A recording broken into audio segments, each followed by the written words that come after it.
Okay, so this is a simple talk on fighting with a Daneaxe against other polearms. So what are the advantages? Your opponent doesn't have a shield, you're in exactly the same boat.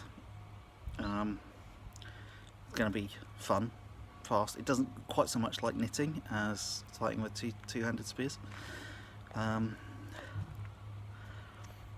Against another Daneaxe, it's equal on equal, so it comes down to the skill of the people involved and their strategies and planning and luck on the day. Luck is a very small part of combat. Training and good strategy is always more important. And against two-handed spear, you have the disadvantage of having a shorter weapon. So, how are we going to deal with this? Well, I'm going to break it into two parts.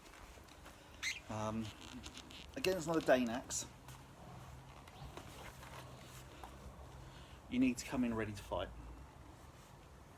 No display, no playing. The minute you do this, the minute your axe comes off centre, you're dead. Because he's just going to drop in like that and cut your leg. If you're against someone who's a lot taller than you, then they may have more reach, so you need to be very aware of that. So it's not blocks with that end of it's deflections. And it is going to be a bit like a two-handed spear knitting. It's not quite as bad, mainly because the axe looks a bit better. So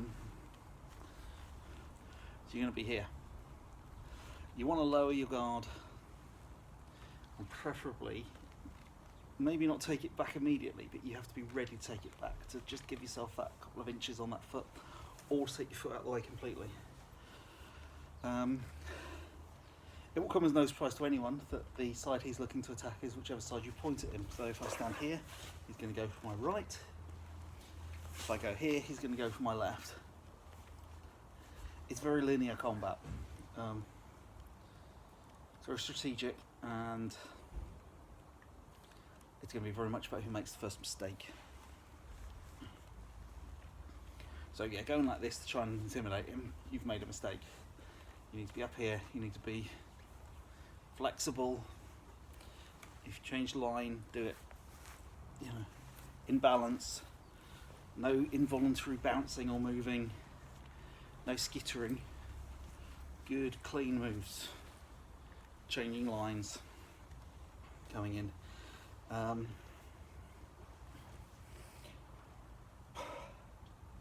You need to be very accurate at this point. You need to be very, very accurate indeed. And you need to be very confident. So what do we mean actually? We mean range, we mean target, we mean force. That's control.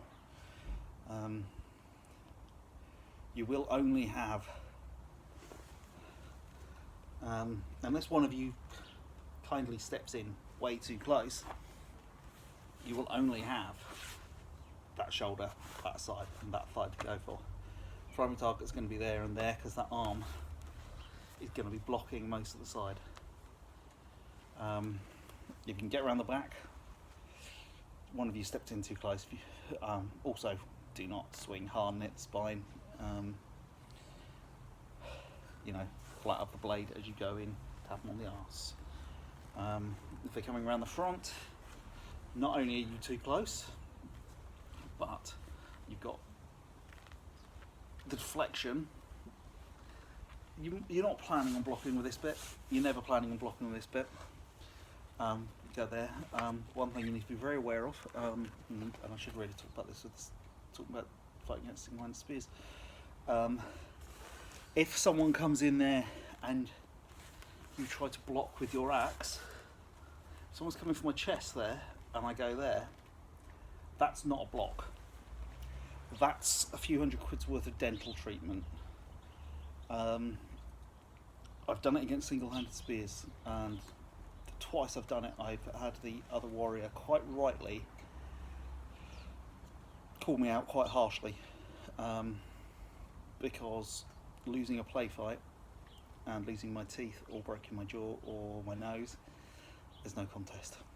So if someone does manage to get an axe round your front, you know, if the other guy's and I manage to go there and tap his chest, it's his fault for being too close.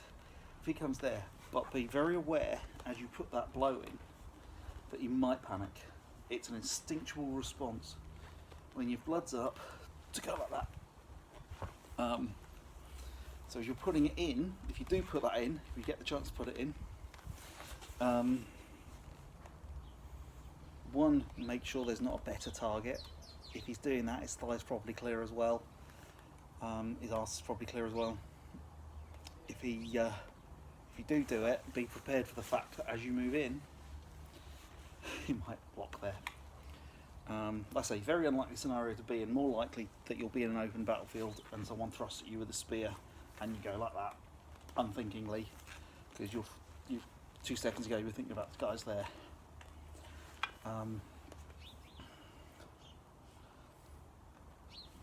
Okay, so that's Daneaxe on Daneaxe.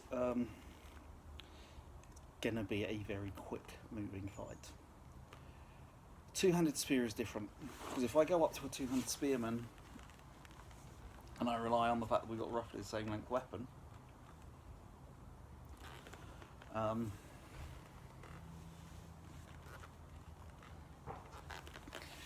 he's going to reach me. I'd say this is borrowed Daneaxe, so it's longer than I should have, and even then he's going to have a reach advantage over me.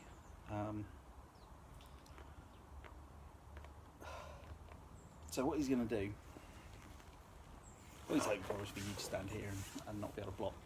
So you've got two choices.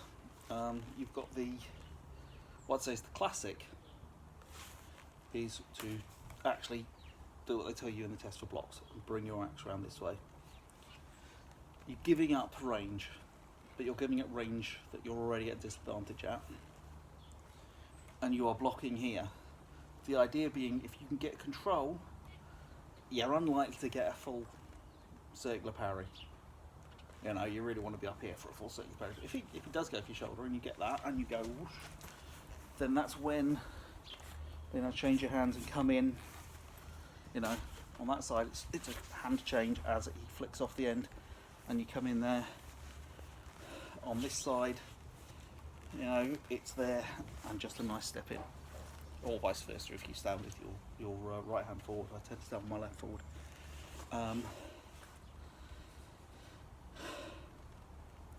But what you're really looking for is not so much the circular block. It's to be able to move your legs, good hip movement, good feet movement, and to control that spear, keep it out of the way. If you're in a shield wall, I mean, I'm talking one-on-one here, or sort of the broken up part of combat. If you're in a shield wall, feel free to just put that on top of the spear, and if he's dumb enough to let you ground him, you've taken out a really good killing weapon with a moderately good, you know, if it's at the two-handed spear or better range, you're doing your team a favour. If you then move to the Daneaxe's better phase, you know, which is 6 inches foot forward, you really don't really want to be down there. You want to be up here killing people, because you can just go chop chop chop. But that's a shield wall thing, not a single combat thing. Because if you're on one-on-one and you pin the guy's spear, you'll be standing out there like a pair of prats for a couple of hours.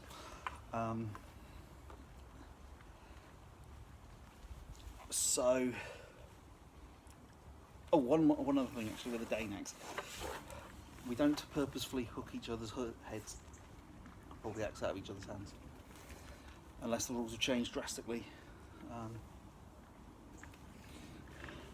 It's speed. If they hook and the other guy doesn't let go, then tell him to, and if he doesn't, you know, give him a few seconds and flip off.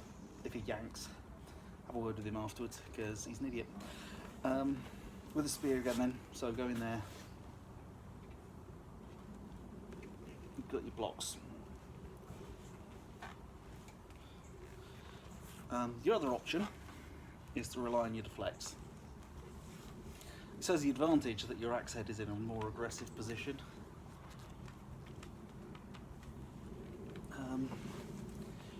it does make it slightly harder to take the legs, to protect your legs.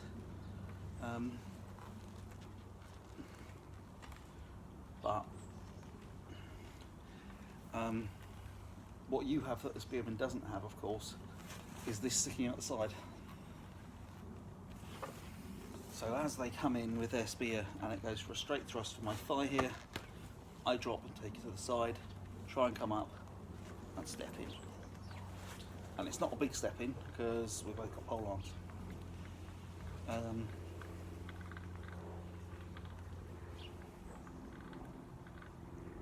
That's it really. I mean, it's not the dramatic display fights we do with Daneaxes. It's not the terror weapon. You know, if you're on a proper 10th century battlefield and people are actually going to die, you might be a bit more choppy. You know, I think quite like having someone decapitated or bisected to put people off, but we don't do that, obviously. So all those lessons about control, doing your eights, footwork, stance, they really start to come into their own when you're free fighting with a Daneaxe. And I presume with a two-hand spear, it's not my weapon, so I won't make a definitive comment on it.